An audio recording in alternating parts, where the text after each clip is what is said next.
Quando meus pais perderam seus empregos, precisei abandonar a escola para cuidar do meu irmão mais novo. Depois de vários anos lutando para garantir que ele se tornasse advogado, na festa de formatura dele, ele me fez sentar do lado de fora numa cadeira com uma etiqueta escrita "O Preguiçoso". E isso nem foi o pior que aconteceu. Eu nunca vou esquecer o som das minhas botas rangendo no cascalho do lado de fora da festa de formatura do Ethan. Era 31 de março de 2020 e eu tinha 26 anos, carregando uma década de esforço nas costas só para ver meu irmãozinho de beca e capelo. O centro comunitário estava cheio de risadas e copos tilintando. Entrei esperando algo, talvez um aceno, um agradecimento, qualquer coisa pelos anos que sacrifiquei. Em vez disso, recebi uma cadeira com um cartaz colado nela, "O Preguiçoso". Foi aí que percebi que eu tinha sido um tolo. 10 anos antes, eu tinha 17, estava no terceiro ano do ensino médio, com as mãos engorduradas e o sonho de ter minha própria oficina. A fábrica fechou e minha mãe e meu pai perderam seus empregos. As contas empilhavam como louça suja, e o Ethan, com apenas 10 anos, precisava de alguém para alimentá-lo, vesti-lo e mantê-lo na escola. Eu larguei os livros para bater cartão, comecei a carregar madeira, consertar carros, qualquer coisa que pagasse. Minha mãe afundou no sofá, meu pai na bebida, e eu virei a cola que segurava tudo. Todo o salário que eu ganhava ia para eles. E quando o Ethan passou para a faculdade de Direito, peguei mais turnos para bancar a mensalidade dele. Meus sonhos enferrujaram lá no fundo da minha mente. Naquela noite da festa, usei minha melhor camisa de flanela, a única sem furos, e levei um engradado de cerveja como uma oferta de paz. O Ethan, com 22 anos agora, desfilava de terno, apertando a mão dos novos amigos importantes. Ele tinha conseguido, primeiro da turma, emprego garantido em um grande escritório. Eu me enchi de orgulho até ele me acenar para ir até lá. "Stan, tem um lugar especial para você", disse ele, com um sorriso torto. Ele me levou para fora, passando pelas mesas dobráveis, até chegar numa cadeira de plástico solitária, perto da lixeira. O cartaz me encarava em letras pretas, "O Preguiçoso". Os amigos dele deram risadinhas, e um bateu nas costas dele. "Boa, Ethan". Meu rosto pegou fogo. Fiquei parado ali, com o engradado pendurado na mão, enquanto eles riam como se eu fosse a piada que eu nem entendia. Eu tinha trabalhado até me acabar por esse garoto, dormido no meu caminhão para economizar combustível, deixado de comer para comprar livros para ele, e ele me transformou no bobo da corte da vida chique dele. Quis quebrar as garrafas, agarrar ele pela gravata idiota e perguntar por quê. Mas fiquei parado, punho cerrado, até as risadas diminuírem e eles voltarem para dentro. Encontrei minha mãe e meu pai perto da poncheira. Os rostos avermelhados pelo vinho barato. "Que diabo foi aquilo?" Perguntei, baixo, para ninguém mais ouvir. Minha mãe riu, dando tapinhas no meu braço. "Ah, Stan, é só uma piada. Não leva tão a sério." Meu pai assentiu, sorvendo a bebida. "O garoto tá orgulhoso de si. Deixa ele se divertir." Diversão? 10 anos da minha vida para a diversão deles? Me virei e saí, ouvindo as risadinhas me acompanharem até a porta. No meu caminhão, sentei com o motor desligado, encarando o painel. No porta-luvas, havia um cheque de $1.300, meu último envio para pagar a conta de luz deles. Eu vinha mandando dinheiro todo mês, mesmo depois que o Ethan saiu de casa, porque era o que eu fazia, mantinha-os à tona. Mas aquele cartaz, aquelas risadas, estavam me rasgando por dentro. Pensei no garoto que eu era, rabiscando desenhos de carros na aula de matemática, sonhando com uma oficina com meu nome na fachada. Aonde ele tinha ido? Sumiu, soterrado pelo peso deles, foi onde? Peguei o celular, as mãos tremendo, e rolei até o site da escola técnica que eu tinha marcado meses atrás, um curso de mecânica automotiva, aulas noturnas começando na semana seguinte. Eu tinha ignorado, dizendo a mim mesmo que não tinha tempo, nem dinheiro. Mas eu tinha o dinheiro. Só que dava tudo para eles. Não mais. Cliquei em inscrever-se, preenchi o formulário e apertei em enviar antes de mudar de ideia. Então peguei aquele cheque do porta-luvas, rasguei ao meio e deixei os pedaços caírem no tapete. A volta para casa foi silenciosa, só o ronco dos pneus no asfalto. Meu apartamento, um quarto de quinta, com um colchão no chão e um fogão elétrico, me esperava, mas era meu. Tirei as botas, peguei uma cerveja na geladeira e sentei na beira da cama. Os pedaços rasgados do cheque saíram do meu bolso, como uma promessa ou um desafio, não sabia ao certo. Só sabia que tinha carregado eles por tempo suficiente. O Ethan podia jogar suas gracinhas, meus pais podiam rir, mas eu tinha acabado de ser o burro de carga deles. Amanhã eu começaria a consertar carros para mim, não para eles. E que se danasse quem me chamasse de preguiçoso de novo. Na primeira semana depois que rasguei aquele cheque, me senti como um homem acordando de um longo pesadelo. O curso na escola técnica começou na segunda-feira, e eu entrei na sala de aula de cabeça erguida, caixa de ferramentas na mão, pronto para finalmente aprender algo para mim. O cara ao meu lado, um mecânico veterano, cabelo raspado e com uma leve mancada na perna, deu uma olhada em mim e resmungou. Você parece que já girou algumas chaves, hein? Assenti. Consertei mais carros do que posso contar, só nunca para mim. Ele deu um sorrisinho, e foi isso. Na sexta-feira, eu já estava trabalhando meio período em uma oficina, mergulhado até os cotovelos numa transmissão quebrada, me sentindo vivo pela primeira vez em anos. Meu apartamento continuava um muquifo, tinta descascando, geladeira barulhenta, mas eu não me importava. Eu tinha parado de enviar dinheiro para minha mãe e meu pai, e isso liberou grana para ferramentas e mensalidade.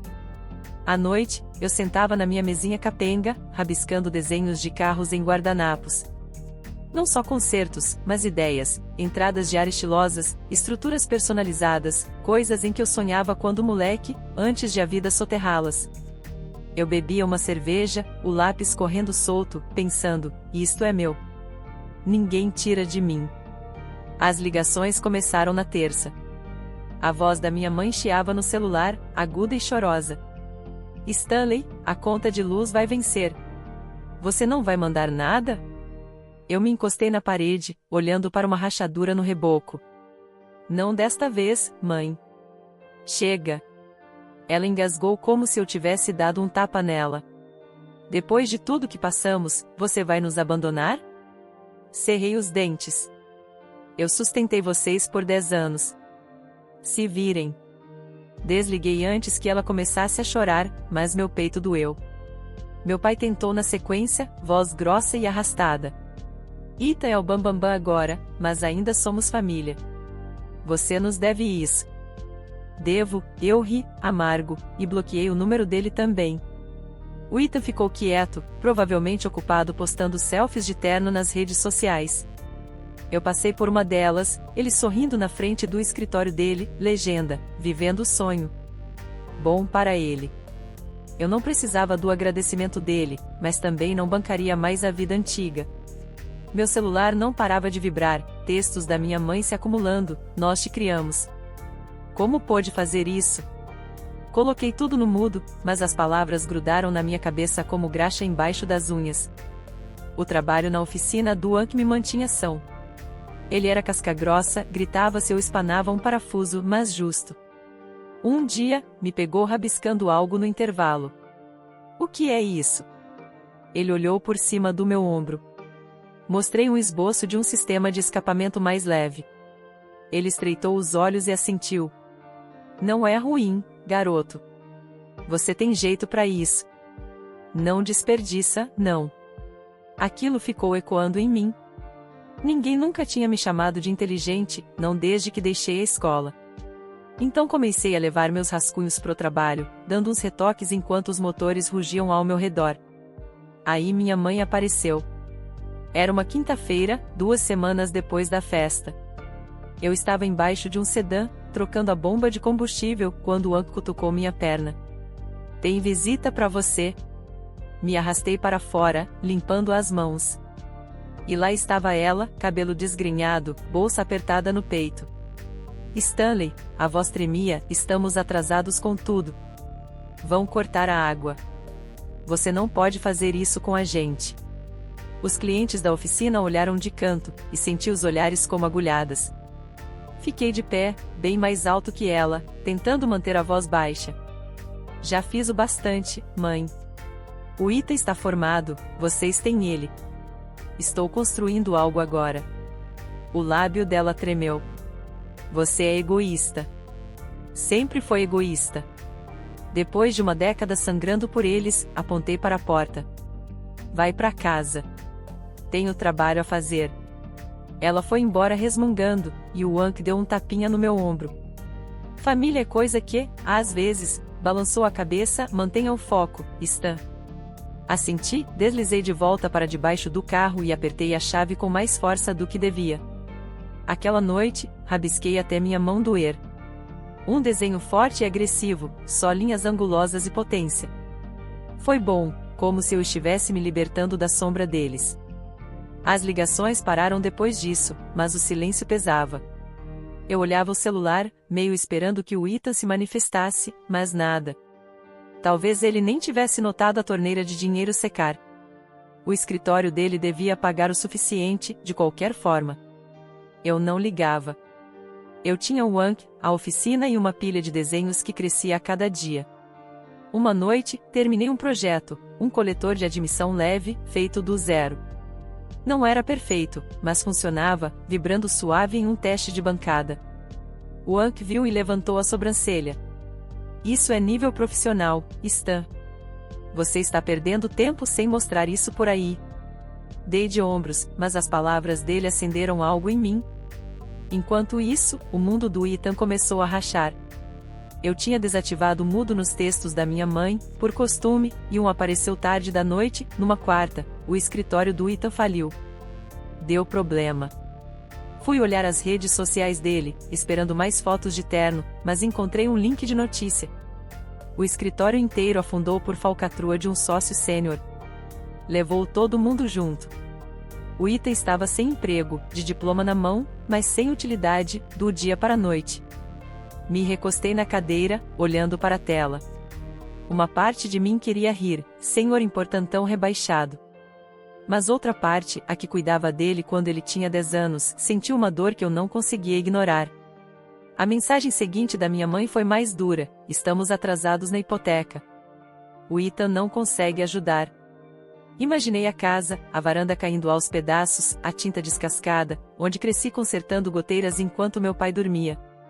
Eles se apoiaram em mim por tanto tempo que não sabiam andar sozinhos. Escrevi, não é meu problema, e joguei o celular na cama. Mas ele voltou a vibrar. Era meu pai, voz áspera, em mensagem de voz. Stan, estamos perdendo a casa. Volte para casa. Precisamos de você. Excluí, mas a voz dele, quebrada, continuava na minha cabeça. Na oficina, mantive a cabeça abaixada. O Wang me colocou no serviço urgente e trocar o eixo de um jipe até sexta e me joguei no trabalho, apertando parafusos até meus braços doerem. Entre uma virada de chave e outra, eu terminava meu protótipo, ajustando a solda até brilhar. O Wang apareceu, enxugando as mãos num pano. Que tá pegando, garoto? Tá calado hoje. Fiz um gesto na direção do coletor. Só isso. Ele bufou. Conversa. Vamos, desembuche. Suspirei e contei a história do Ethan quebrado, a casa dos meus pais indo pro brejo. Ele ouviu e disse: você não estragou nada. Eles fizeram isso sozinhos. Concentre-se nisso aqui. Ele apontou para o protótipo. Não no problema deles. Assenti, mas não era tão simples. Sexta-noite, meu pai ligou de novo, e atendi, cansado demais para evitar. Stanley, ele falava com a voz arrastada, o banco vai tomar a casa. O Ethan tá um inútil, correndo atrás de bico. Acabou. A voz dele falhou e eu segurei o celular, imaginando ele na poltrona, com uma garrafa. Você tem o Ethan? Falei, frio, peça ajuda pro trabalhadora da família. Ele tossiu algo feio. Ele não é você, Stan. Nunca foi. Desliguei com o coração acelerado. Não sou eu. Eu tinha sido a muleta, não o herói. Peguei as chaves e saí dirigindo sem rumo, faróis cortando a noite, tentando fugir da culpa que me roía por dentro. De volta ao meu AP, olhei para meu protótipo, suas curvas refletindo a luz fraca. Era bom, muito bom, e eu sabia disso. O Wang estava certo, esta era minha chance. Passei anos carregando todos, e agora eles afundavam sem mim. O rosto arrogante do Ita na festa passou pela minha mente, o cartazão preguiçoso queimando nos meus olhos. Deixei que se virassem. Não precisava mais deles. Pendurei um novo esboço na parede, um coletor ainda mais ousado, e me convenci de que tinha acabado de me importar. Mas não dormi bem. Deitado no colchão, ouvi a geladeira zumbindo, a voz do meu pai ecoando. Não é você, Stan. E a queda do Ethan, as mensagens da minha mãe ainda piscando no celular, vamos empacotar as coisas amanhã. Não respondi, mas também não apaguei. O show de equipamentos, trade show, chegaria em uma semana, e eu estava vivendo de café e adrenalina. Meu protótipo, aquele coletor de admissão elegante, reluzia na minha bancada, pronto para provar que eu era mais do que um desistente que carregava a família nas costas. O Anki me treinou no discurso. Mantenha a postura, Stan. Mostra o que tem. Pratiquei na frente do meu espelho rachado, a fala saindo meio torta no começo, depois firme. Aquilo era tudo que eu precisava. Minha chance de me libertar, de construir algo com meu nome. Mas naquela sexta-feira à noite, o Ethan apareceu, e o mundo girou. Eu estava na oficina até tarde, mexendo na válvula de uma moto de cliente, quando ouvi a porta ranger. Escorreguei para fora, achando que fosse o Anki, mas era ele, Ethan, meu irmão caçula, com cara de quem foi mastigado e cuspido pela vida. Sem terno, só moletom e jeans, cabelo bagunçado, olhos vermelhos. Stan, ele disse, a voz falhando, preciso falar. Limpei as mãos no pano, o coração acelerando. A oficina já fechou. Fala rápido. Ele se aproximou, mãos nos bolsos. Eu estraguei tudo. Me desculpa. Dei uma risadinha de descrença. Desculpa pelo quê? Pela cadeira, pelo cartaz ou por ter gastado 10 anos da minha vida no seu diploma de direito? Ele estremeceu, mas não recuou. Por tudo. Naquela noite, fui um babaca, queria me exibir pros caras, provar que eu pertencia. Não pensei no quanto te magoaria. Joguei o pano no balcão, braços cruzados. Não pensou. Esse é o problema, Ethan. Você nunca pensa. Ele concordou devagar, como se doesse. Eu sei. E agora o escritório faliu, não tenho nada. E a mamãe e o papai vão perder a casa. Não consigo resolver. Preciso de você. Olhei para ele, o garoto que eu enfaixava quando se machucava de bicicleta, agora implorando. Você precisa de mim? Repeti, com a voz dura e engraçado, eu só precisava que você não me tratasse como lixo. Cadê isso? Ele baixou o olhar, chutando o chão de cimento. Errei, Stan. Eu devia tudo a você e joguei na sua cara. Tô pedindo agora, ajuda eles, por favor. A voz dele falhou, e vi de novo o menininho de 10 anos, assustado, pequenininho. Girei as costas, apertando o balcão, os nós dos dedos brancos. Não dormi depois que ele foi embora. Dirigi de volta para casa no dia seguinte, um sábado, repetindo as palavras dele na cabeça, o pedido de desculpas que parecia chegar tarde demais. Chegando lá, minha mãe e meu pai estavam empacotando pratos na cozinha, o ar pesado de derrota. Minha mãe me viu primeiro, deixou cair um prato, ainda bem que era de plástico, e correu. Stanley, você veio. Meu pai olhou, olhos turvos, resmungando. Até que enfim. Levantei a mão. Não vim pagar contas. Não com dinheiro. O rosto da minha mãe murchou. Mas o banco. Interrompi. Tenho números de programas de ajuda do condado, de empréstimos, de um colega na oficina. Vocês que vão resolver. Meu pai bufou. Que é isso? Nenhum cheque. Depois de tudo que fizemos? Dei um passo na direção dele, voz baixa. Tudo que vocês fizeram? Eu sustentei esta casa desde os 17 anos. Vocês se encostaram em mim até eu cair. O Ethan tá aqui agora. Deixa ele cuidar de vocês. Minha mãe começou a chorar, mas não discutiu. Meu pai apenas pegou outra caixa, resmungando. O Ethan espiava de longe, na escada. Cheguei perto, falando num tom controlado. Você quer recomeçar? Então conquiste. Eu não sou mais o salva-vidas de vocês. Ele balançou a cabeça, meio ansioso. Eu vou tentar. Juro. Não confiei nele, ainda não. Mas estendi a mão. Ele apertou, o aperto trêmulo, e soltei rápido. Boa sorte. Saí dali em 1 minuto, minha mãe fungando, meu pai empacotando, e Ethan observando. Peguei o carro e voltei para minha vida. No domingo, tranquei-me na oficina para finalizar o protótipo pro evento.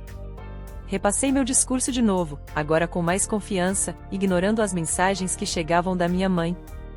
O Anka apareceu de manhã, de braços cruzados, igual sempre. Não vai amarelar, Stan. Você manda bem. Assenti, ajeitei a flanela e esperei a feira começar. Pessoas iam chegando, mecânicos, donos de oficina, alguns engravatados que pareciam nunca ter posto a mão em uma chave de fenda. Mostrei o coletor de admissão, reluzindo sob as luzes. Este coletor aumenta a eficiência em 10%, reduz o peso sem perder resistência, feito para desempenho, não para ostentação. Eles faziam perguntas afiadas, sobre ganho de potência, custo de produção. Respondi tranquilo, como se fizesse isso todo dia. Um homem careca, de prancheta na mão, ficou mais tempo. Você mesmo projetou isso? Sim, do início ao fim. Ele anotou algumas coisas, me entregou um cartão, Riverside Manufacturing. Vamos conversar. Meu coração disparou, mas me mantive firme, apertei a mão dele e o vi se afastar. A empolgação não passou. 1 hora depois, esse cara, o nome dele era Mike, me puxou de lado. Estamos procurando projetos novos.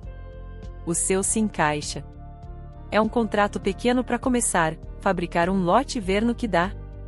Olhei o papel que ele me entregou, cheio de números e termos que embaralhavam na minha cabeça. Não era uma fortuna, mas era um começo. Dinheiro de verdade, trabalho de verdade, meu nome em alguma coisa. Assinei, sorrindo como bobo, e o Ank me deu um tapão nas costas. Te falei, garoto. Você conseguiu. Agarrei aquele contrato, prova de que eu não era o cara naquela cadeira. Voltando para casa, deixei a ficha cair, 10 anos carregando todo mundo, e agora eu me ergui. Meu celular vibrou, era o Jake, amigo do bairro. Ouvi dizer que o Ethan agora tá servindo café no centro. Um bico. E seus pais conseguiram alugar um lugar por meio da ajuda que você indicou. Estão se virando. Soltei um suspiro. A tensão que eu nem sabia que segurava foi embora. Eles tinham dado um jeito, mais ou menos. Ethan estava na luta, minha mãe e meu pai se agarrando a algo, e não era mais peso meu. Não liguei de volta. Não precisava. Aquela etapa estava encerrada. No domingo, fui à oficina sozinho, o contrato no bolso. Continuei rabiscando depois do pedido de desculpas do Ethan, não só peças, mas um carro inteiro, enxuto e potente, inspirado naquela ideia de um preguiçoso como um desafio ao que me chamaram. Espalhei as folhas, linhas fortes sob a luz fluorescente, e enxerguei um caminho. A estrutura que eu poderia criar um dia. Colei tudo na parede, como um roteiro do que vinha pela frente. Aquele cartaz da festa piscou na minha memória, mas eu não tremi. Não era eu. Nunca foi. Na segunda, recebi uma mensagem do Ethan, valeu pelo empurrão. Tô tentando. Curta, sem pedir nada, só isso. Respondi, continua assim? E deixei por isso mesmo. Sem abraço apertado, sem choro, só uma brecha entre nós, pequena o suficiente para conviver. Minha mãe ligou depois, voz mais suave. Nos mudamos para um trailer agora. Não é lá essas coisas, mas tá tudo bem. E você, como tá? Parei um segundo e disse. Tô bem, mãe. Tô bem. Ela não pediu mais detalhes, e eu não ofereci. Foi o suficiente. Na semana seguinte, mandei meu primeiro lote de coletores para Riverside. Eu mesmo embalei na oficina, depois do expediente. O Anka observava, rindo de leve. Agora você é profissional, Stan. Não esquece de mim quando ficar rico. Eu ri pela primeira vez em meses. Você vai ter que me aturar, velho. Ele fingiu me dispensar, mas deu para ver o sorrisinho satisfeito. Naquela noite, entrei no meu caminhão, o mesmo velho de guerra que eu dirigia desde os 17, e segui pela estrada, saindo da cidade. Sem destino, só passando pela casa que um dia eu salvei, pela vida que eu deixei para trás. Levei os desenhos comigo, uma pilha agora, cada um passo longe daquele rótulo de preguiçoso. Parei num trecho tranquilo, o motor ligado, e folheei os projetos, coletores, chassis, um futuro que eu podia tocar. Eu não estava mais fugindo deles nem de mim. Minha mãe e meu pai iam se virar de algum jeito, o Ethan talvez retomasse a vida. Eu seguiria construindo. Quem sabe um dia a gente sentasse para conversar de verdade, mas não agora. Por enquanto, eu tinha isso, graxa nas mãos, um contrato no bolso e a estrada na minha frente. Engatei a marcha, os faróis rompendo a escuridão, e segui viagem. O peso tinha sumido, levado pelas minhas próprias mãos, e eu não pretendia olhar para trás. E essa é a história de Stanley, se libertando e construindo o próprio caminho. O que você acha? Ele fez certo em cortar relações ou deveria ter ajudado mais a família? Deixe sua opinião nos comentários, eu leio todos. Se gostou, já deixa aquele like, se inscreve e ative o sininho para não perder o que vem por aí. Tenho mais histórias como essa a caminho, gente de verdade, riscos de verdade. Te vejo na próxima. Você disse. Mude os nomes dos personagens para nomes brasileiros. O ChatGPT disse. Nomes brasileiros para personagens. Pensou por 2 minutos e 51 segundos. Quando meus pais perderam seus empregos, precisei abandonar a escola para cuidar do meu irmão mais novo.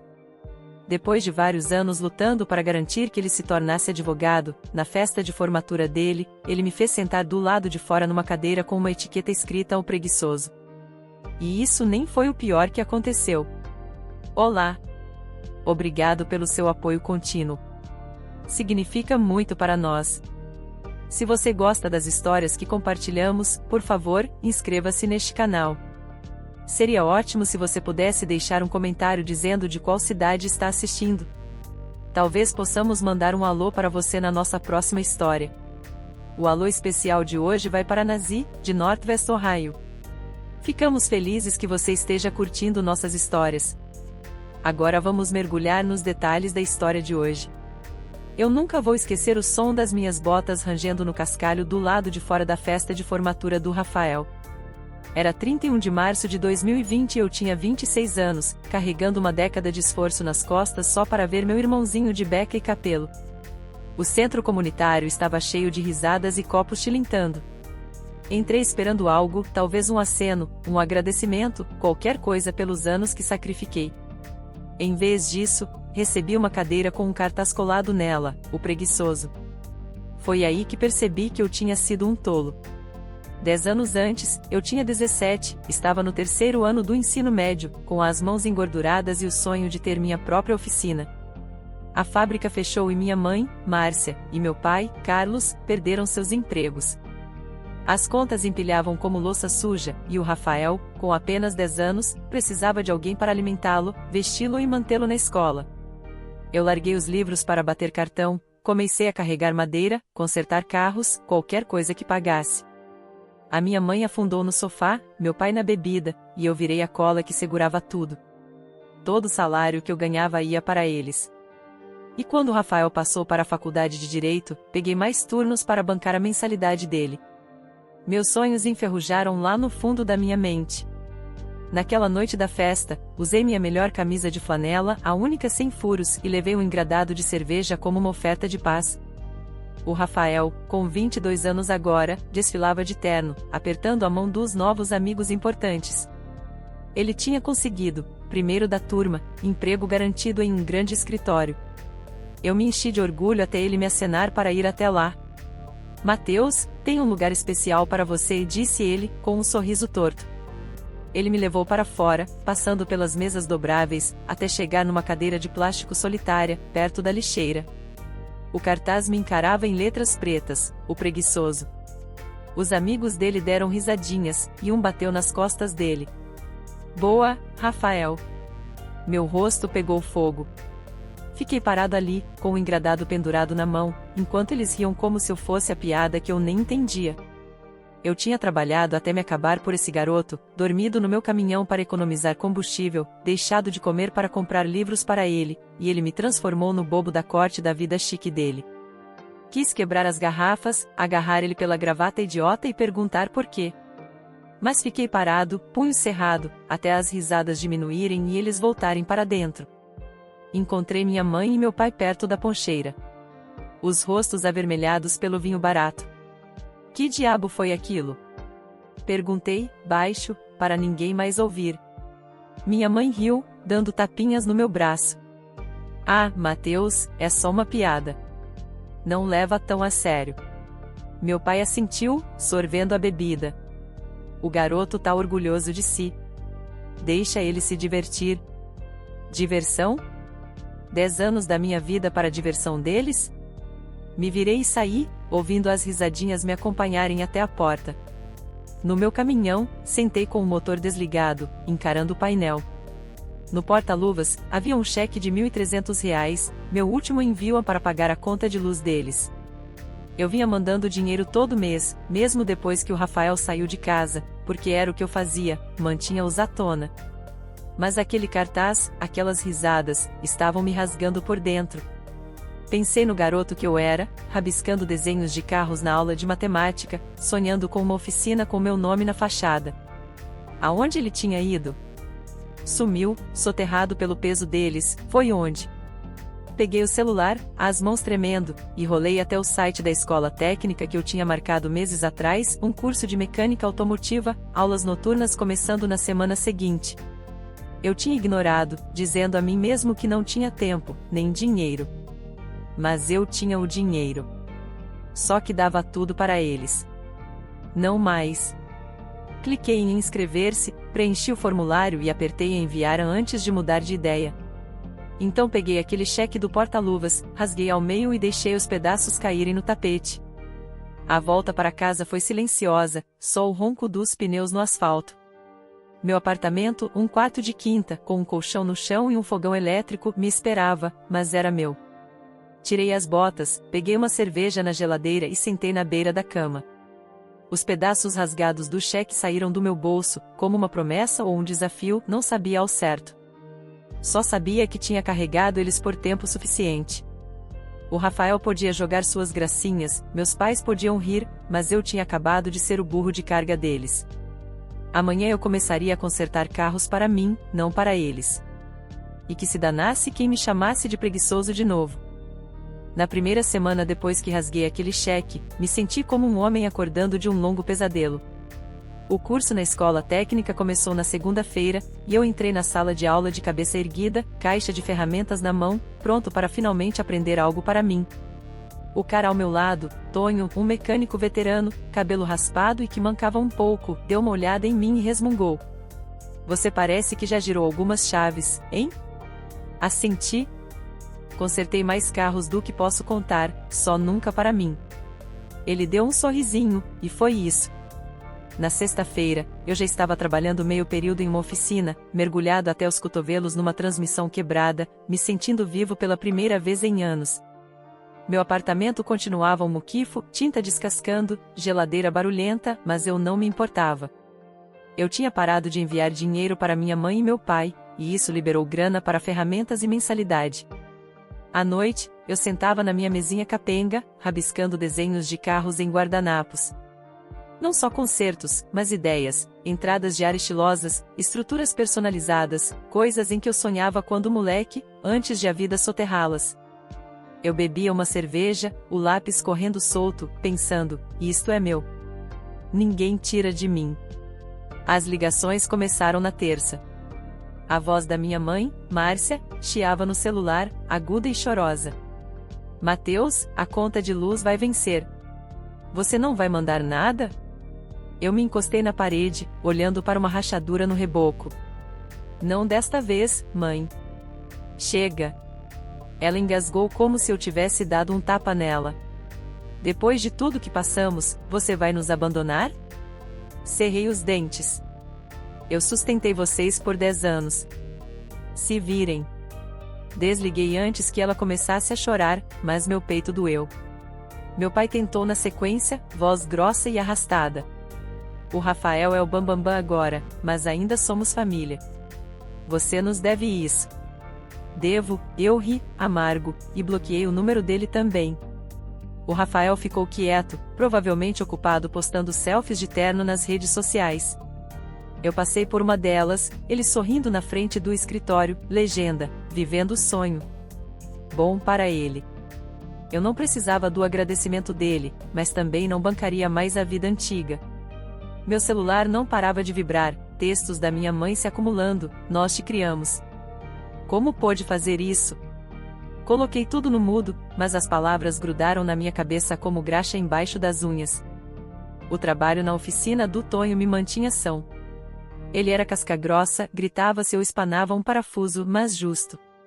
Um dia, me pegou rabiscando algo no intervalo. O que é isso? Ele olhou por cima do meu ombro. Mostrei um esboço de um sistema de escapamento mais leve. Ele estreitou os olhos e assentiu.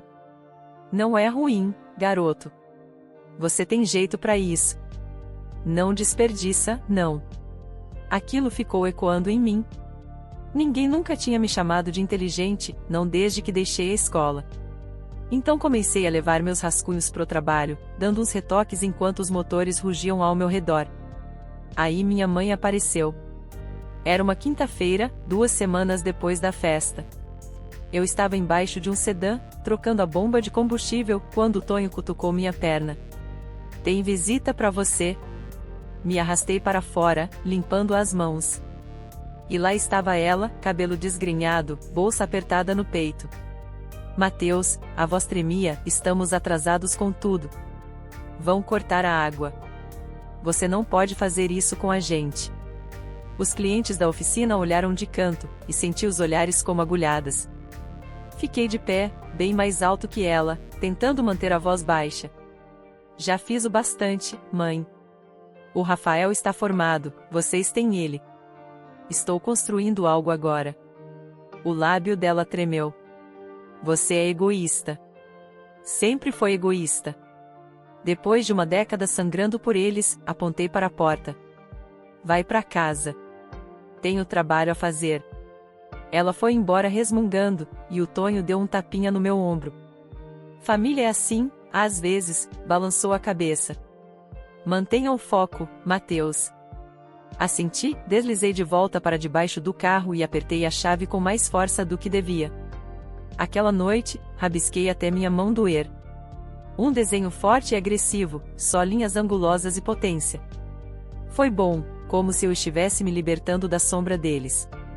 As ligações pararam depois disso, mas o silêncio pesava. Eu olhava o celular, meio esperando que o Rafael se manifestasse, mas nada. Talvez ele nem tivesse notado a torneira de dinheiro secar. O escritório dele devia pagar o suficiente, de qualquer forma. Eu não ligava. Eu tinha o Tonho, a oficina e uma pilha de desenhos que crescia a cada dia. Uma noite, terminei um projeto, um coletor de admissão leve, feito do zero. Não era perfeito, mas funcionava, vibrando suave em um teste de bancada. O Tonho viu e levantou a sobrancelha.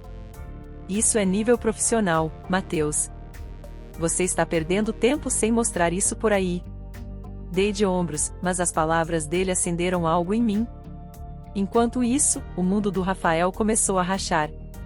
Eu tinha desativado o mudo nos textos da minha mãe, por costume, e um apareceu tarde da noite, numa quarta, o escritório do Rafael faliu. Deu problema. Fui olhar as redes sociais dele, esperando mais fotos de terno, mas encontrei um link de notícia. O escritório inteiro afundou por falcatrua de um sócio sênior. Levou todo mundo junto. O Rafael estava sem emprego, de diploma na mão, mas sem utilidade, do dia para a noite. Me recostei na cadeira, olhando para a tela. Uma parte de mim queria rir, senhor importantão rebaixado. Mas outra parte, a que cuidava dele quando ele tinha 10 anos, sentiu uma dor que eu não conseguia ignorar. A mensagem seguinte da minha mãe foi mais dura: estamos atrasados na hipoteca. O Rafael não consegue ajudar. Imaginei a casa, a varanda caindo aos pedaços, a tinta descascada, onde cresci consertando goteiras enquanto meu pai dormia.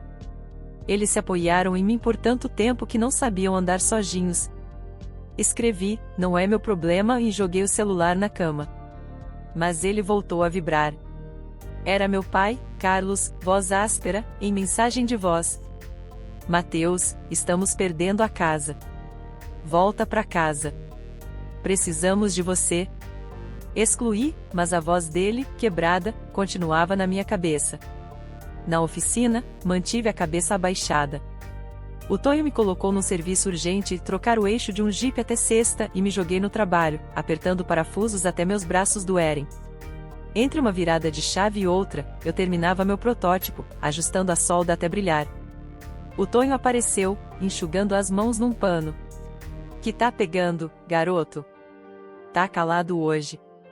Fiz um gesto na direção do coletor. Só isso. Ele bufou. Conversa. Vamos, desembuche. Suspirei e contei a história do Rafael quebrado, a casa dos meus pais indo pro brejo.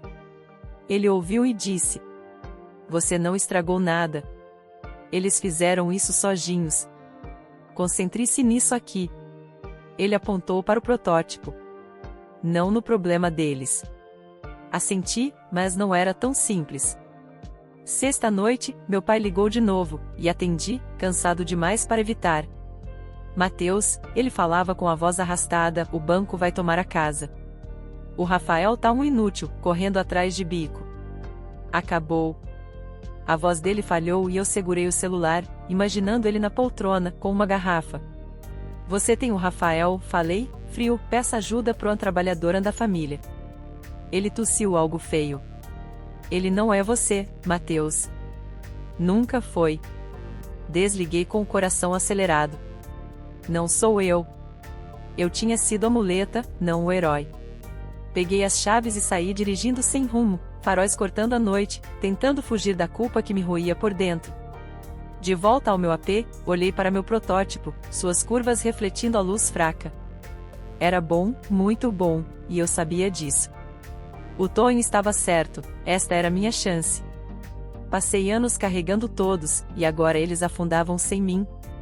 O rosto arrogante do Rafael na festa passou pela minha mente, o cartazão preguiçoso queimando nos meus olhos. Deixei que se virassem. Não precisava mais deles. Pendurei um novo esboço na parede, um coletor ainda mais ousado, e me convenci de que tinha acabado de me importar. Mas não dormi bem. Deitado no colchão, ouvi a geladeira zumbindo, a voz do meu pai ecoando. Ele não é você, Mateus. E a queda do Rafael, as mensagens da minha mãe ainda piscando no celular, vamos empacotar as coisas amanhã. Não respondi, mas também não apaguei. O show de equipamentos chegaria em uma semana, e eu estava vivendo de café e adrenalina. Meu protótipo, aquele coletor de admissão elegante, reluzia na minha bancada, pronto para provar que eu era mais do que um desistente que carregava a família nas costas. O Tonho me treinou no discurso. Mantenha a postura, Mateus. Mostra o que tem. Pratiquei na frente do meu espelho rachado, a fala saindo meio torta no começo, depois firme. Aquilo era tudo que eu precisava. Minha chance de me libertar, de construir algo com meu nome. Mas naquela sexta-feira à noite, o Rafael apareceu, e o mundo girou.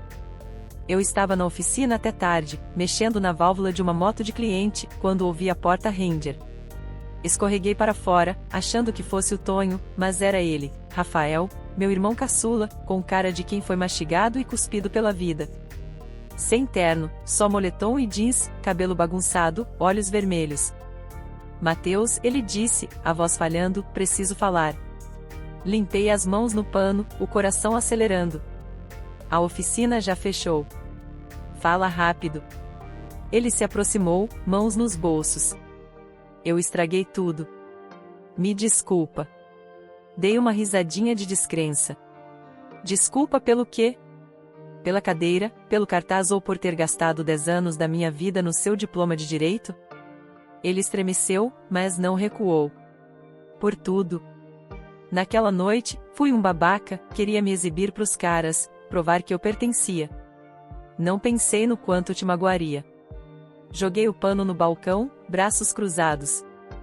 Não pensou. Esse é o problema, Rafael. Você nunca pensa. Ele concordou devagar, como se doesse. Eu sei. E agora o escritório faliu, não tenho nada. E a mamãe e o papai vão perder a casa. Não consigo resolver. Preciso de você. Olhei para ele, o garoto que eu enfaixava quando se machucava de bicicleta, agora implorando. Você precisa de mim? Repeti, com a voz dura e engraçado, eu só precisava que você não me tratasse como lixo. Cadê isso? Ele baixou o olhar, chutando o chão de cimento. Errei, Mateus. Eu devia tudo a você e joguei na sua cara. Tô pedindo agora, ajuda eles, por favor. A voz dele falhou, e vi de novo o menininho de 10 anos, assustado, pequenininho. Girei as costas, apertando o balcão, os nós dos dedos brancos. Não dormi depois que ele foi embora. Dirigi de volta para casa no dia seguinte, um sábado, repetindo as palavras dele na cabeça, o pedido de desculpas que parecia chegar tarde demais. Chegando lá, minha mãe e meu pai estavam empacotando pratos na cozinha, o ar pesado de derrota. Minha mãe me viu primeiro, deixou cair um prato, ainda bem que era de plástico, e correu. Mateus, você veio. Meu pai olhou, olhos turvos, resmungando. Até que enfim. Levantei a mão. Não vim pagar contas. Não com dinheiro. O rosto da minha mãe murchou. Mas o banco. Interrompi. Tenho números de programas de ajuda do condado, de empréstimos, de um colega na oficina. Vocês que vão resolver. Meu pai bufou. Que é isso? Nenhum cheque. Depois de tudo que fizemos? Dei um passo na direção dele, voz baixa. Tudo que vocês fizeram? Eu sustentei esta casa desde os 17 anos. Vocês se encostaram em mim até eu cair. O Rafael tá aqui agora. Deixa ele cuidar de vocês. Minha mãe começou a chorar, mas não discutiu. Meu pai apenas pegou outra caixa, resmungando. O Rafael espiava de longe, na escada. Cheguei perto, falando num tom controlado. Você quer recomeçar? Então conquiste. Eu não sou mais o salva-vidas de vocês. Ele balançou a cabeça, meio ansioso. Eu vou tentar. Juro. Não confiei nele, ainda não. Mas estendi a mão. Ele apertou, o aperto trêmulo, e soltei rápido.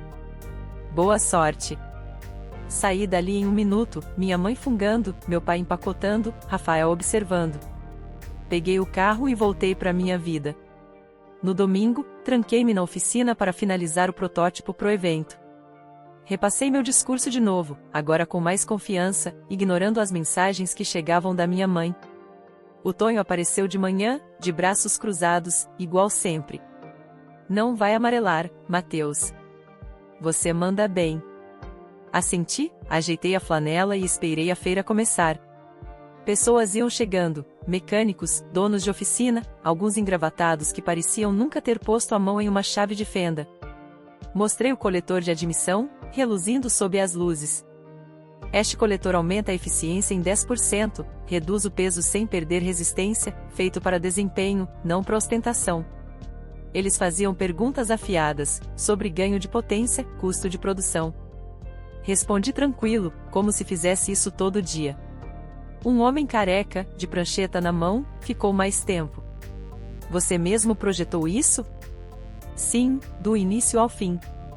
Ele anotou algumas coisas, me entregou um cartão, Riverside Manufacturing. Vamos conversar. Meu coração disparou, mas me mantive firme, apertei a mão dele e o vi se afastar. A empolgação não passou. 1 hora depois, esse homem, o nome dele era Ricardo, me puxou de lado. Estamos procurando projetos novos. O seu se encaixa. É um contrato pequeno para começar, fabricar um lote e ver no que dá. Olhei o papel que ele me entregou, cheio de números e termos que embaralhavam na minha cabeça. Não era uma fortuna, mas era um começo. Dinheiro de verdade, trabalho de verdade, meu nome em alguma coisa. Assinei, sorrindo como bobo, e o Tonho me deu um tapão nas costas. Te falei, garoto. Você conseguiu. Agarrei aquele contrato, prova de que eu não era o cara naquela cadeira.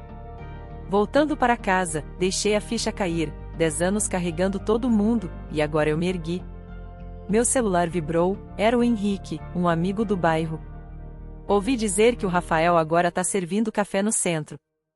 Um bico. E seus pais conseguiram alugar um lugar por meio da ajuda que você indicou. Estão se virando. Soltei um suspiro. A tensão que eu nem sabia que segurava foi embora. Eles tinham dado um jeito, mais ou menos. Rafael estava na luta, minha mãe e meu pai se agarrando a algo, e não era mais peso meu. Não liguei de volta. Não precisava. Aquela etapa estava encerrada. No domingo, fui à oficina sozinho, o contrato no bolso. Continuei rabiscando depois do pedido de desculpas do Rafael, não só peças, mas um carro inteiro, enxuto e potente, inspirado naquela ideia de um preguiçoso como um desafio ao que me chamaram. Espalhei as folhas, linhas fortes sob a luz fluorescente, e enxerguei um caminho. A estrutura que eu poderia criar um dia. Colei tudo na parede, como um roteiro do que vinha pela frente. Aquele cartaz da festa piscou na minha memória, mas eu não tremi. Não era eu. Nunca foi. Na segunda, recebi uma mensagem do Rafael, valeu pelo empurrão. Tô tentando. Curta, sem pedir nada, só isso. Respondi, continua assim? E deixei por isso mesmo. Sem abraço apertado, sem choro, só uma brecha entre nós, pequena o suficiente para conviver. Minha mãe ligou depois, voz mais suave. Estamos num trailer agora. Não é lá essas coisas, mas tá tudo bem. E você, como tá? Parei um segundo e disse. Tô bem, mãe. Tô bem. Ela não pediu mais detalhes, e eu não ofereci. Foi o suficiente. Na semana seguinte, mandei meu primeiro lote de coletores para Riverside. Eu mesmo embalei na oficina, depois do expediente. O Tonho observava, rindo de leve. Agora você é profissional, Matheus.